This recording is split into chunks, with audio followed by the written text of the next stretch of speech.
Hello, and welcome to day 298 of Putin's war on Ukraine. Imagine 300 days of a nation under attack. This is a nation of people being bombarded, being attacked constantly for now almost 300 days. And the losses are extraordinary.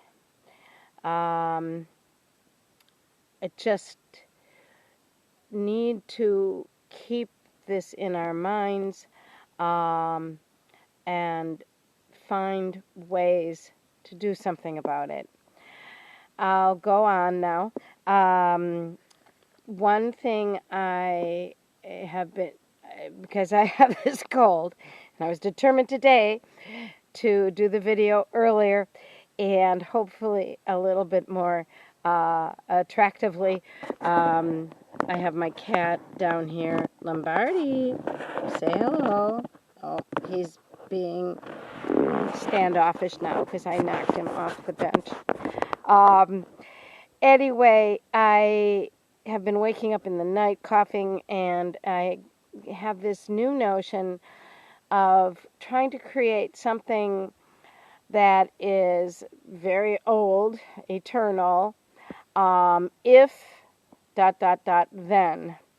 And I think that there's a way, if a group of people could come around this concept, and we would need like fact checkers, and we would need people with good video presentation and things. But this strikes me as the way to really break into the concept that war is inevitable. Because if we looked at certain historical things and this one thing didn't happen or that one thing did happen, then outcomes of history would be very different. And we look at it as if, oh, there had to be a Second World War and there had to be, this and that. And I just think that we have to shake that mentality, and we have to look at developing alternative mindsets. I am praying that at the end of this war, the rebuilding of Ukraine, that the resources will be there, and the mentality and the intellectual strength not to rebuild and repeat. And I think that the Ukrainians would be willing not to go through this again. None of the rest of us are going through what they're going through, and I think that they might be happy never to have a war on their land again. So if we can support this concept, instead of letting the major builders that come back in just reconstitute a country that will be attacked again. Sorry, things aren't making that much sense with my cold. I did go online and look at about when Ukraine gave up their nuclear weapons. There are two very good sites, theintercept.com and www.armscontrol.org.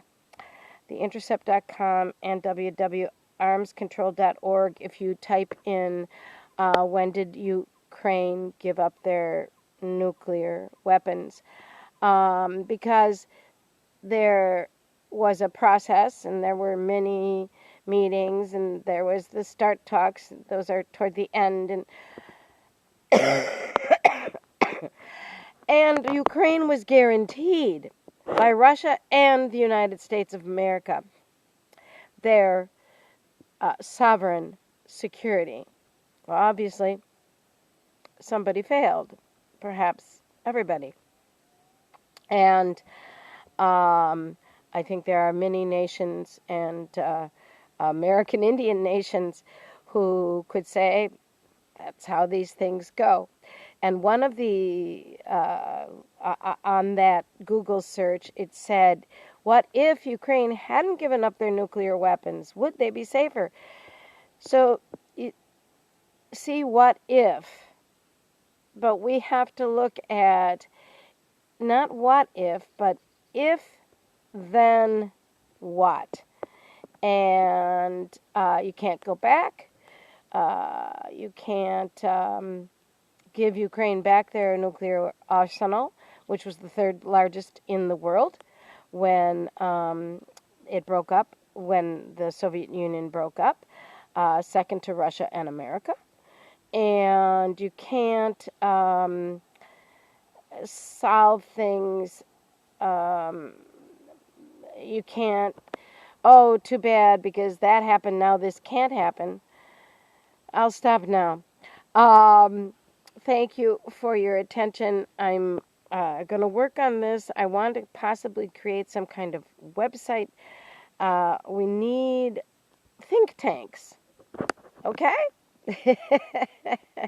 Also, my friend is back on the job looking at the book I'm writing, so hopefully in a few months there'll be something to say about my book about the walk from Ukraine to Berlin. Thank you. Take care. Bye-bye.